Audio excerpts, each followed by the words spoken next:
So this exhibition, made by Siska de Hartog, will be opened today by Alderman and Deputy Mayor, Mr. Van Alphen. Today we remember the millions of people who have died worldwide because of AIDS. On our way reaching the Millennium Goals of 2015, the world should be asking itself why more than 25 million people have died of AIDS since the disease was identified in 1980. The world needs to ask itself what the current worldwide situation of the AIDS pandemic is. What still needs to be done to achieve the Millennium Goals in 2015. What extra measures, scenarios and priorities need to be implemented in order to actually realize these goals. To reinforce that global discussion and the fight against AIDS, this week the City Council of The Hague and I, as the Deputy Mayor of Public Health, Welfare and Equal Opportunities, have launched the AIDS Week The Hague campaign.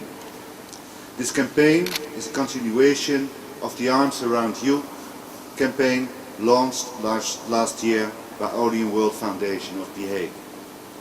Putting our arms around the world as International City of Peace and Justice. More and more often, AIDS is being transmitted via rape, domestic violence and other forms of violent behavior. Carrying the virus nowadays can also mean carrying a weapon that can be used to threaten the lives of others.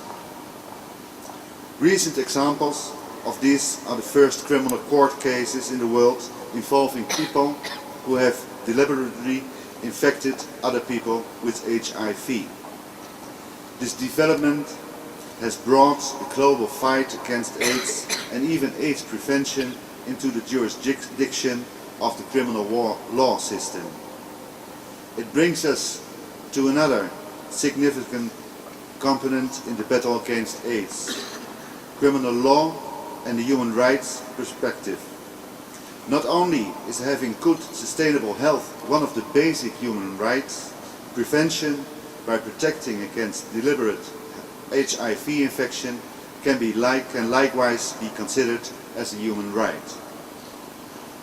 By taking this new belief into the battle against AIDS, namely the protection from AIDS as a basic human right, we can actively take a stand in the struggle against this disease.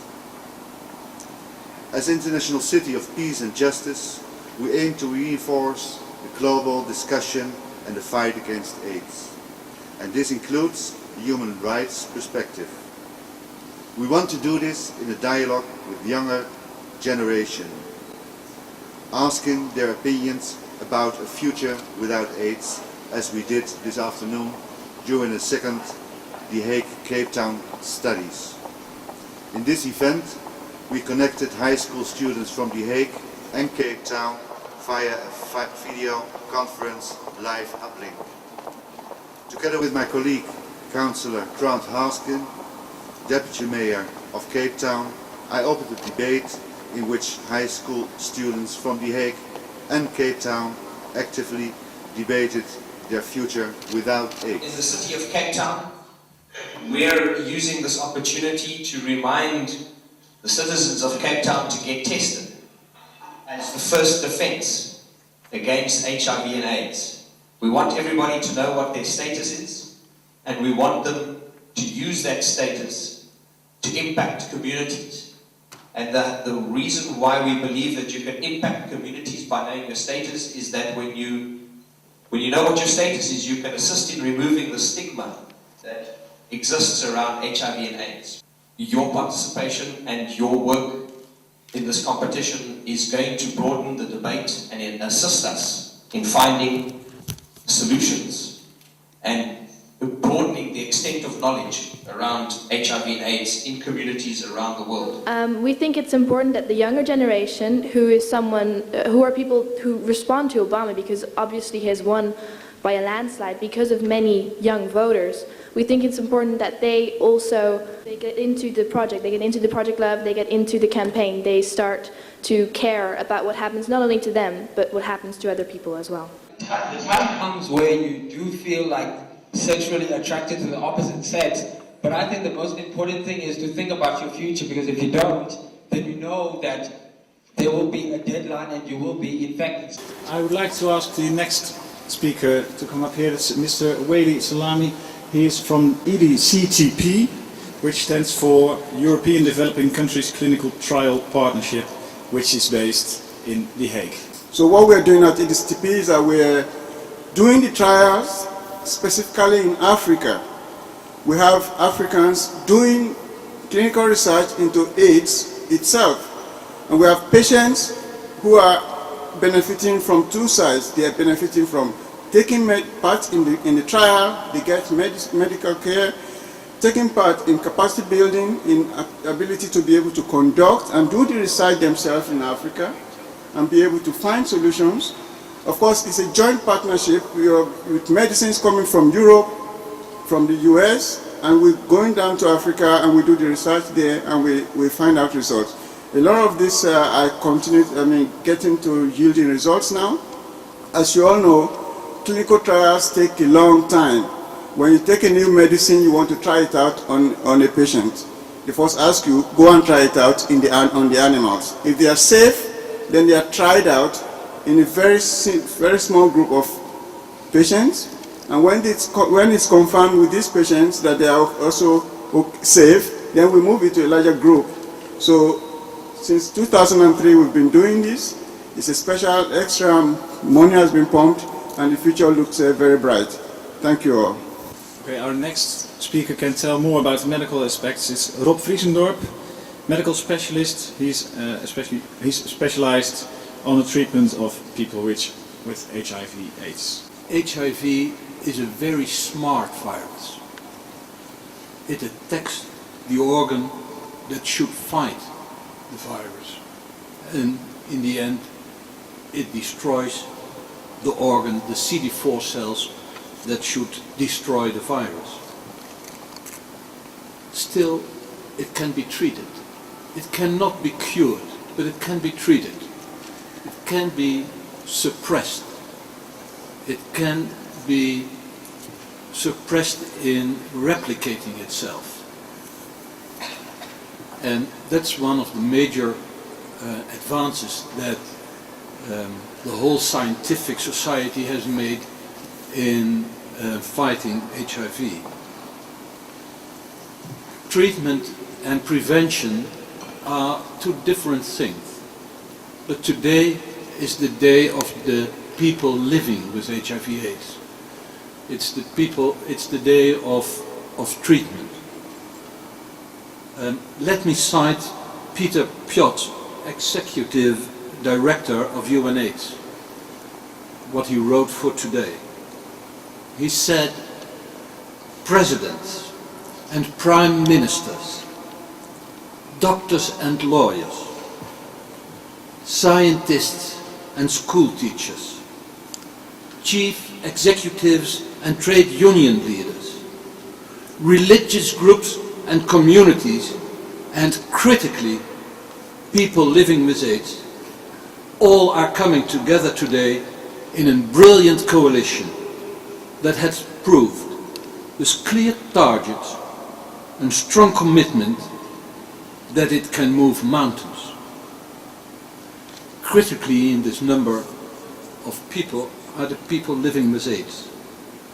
The problems they face are very diverse, but let's today face their problems.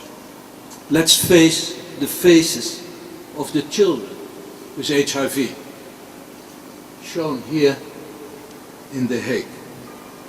The epidemic in Holland is slowly growing, with about 1 to 2% in the last year. But it's growing as well in the heterosexual as in the homosexual population. The most well-known method of prevention is, of course, safe sex, and that will always be the most effective method of preventing the virus to spread. The second is the circumcision, the male circumcision, that has shown that it prevents the circumcised male to get infected, or anyway in a certain degree. And probably the third way of prevention is treating people with HIV, though they can't spread the virus anymore. Treatment and prevention go hand in hand. As we're here all together, we may not be presidents or prime ministers, doctors or lawyers, scientists or school teachers, chief executives or trade union leaders, but we are a communion that, coming together, will have a brilliant coalition that can move mountains. But there's one but. In The Hague there are not mountains. But let's get into action. Let's move June and Dykes. Thank you. Today's exhibition of the artist Siska de Hartog is to be seen as a cry for attention. Siska has committed all her energy and skills to fighting AIDS. She made it her personal quest. No one can stop her from working every day to try to get more awareness for fighting AIDS. But who can tell better about what she's doing than Siska herself? These artworks, therefore, do not only represent a certain form or shape to look at, but also a content, a concept, in which art is deliberately used interactively to create awareness about a complex topic such as AIDS. Amongst those who have been involved to help building the artworks, these sculptures have become great storytellers, talking about AIDS. With these interactive art projects, we've been able to involve especially young people in the discussion about AIDS, as we inform them during the building process simultaneously about the dangers of the illness. So the artworks you see here behind me, and we've made in collaboration with so many people, helpers, volunteers and high school learners, are therefore no longer the work of only one artist.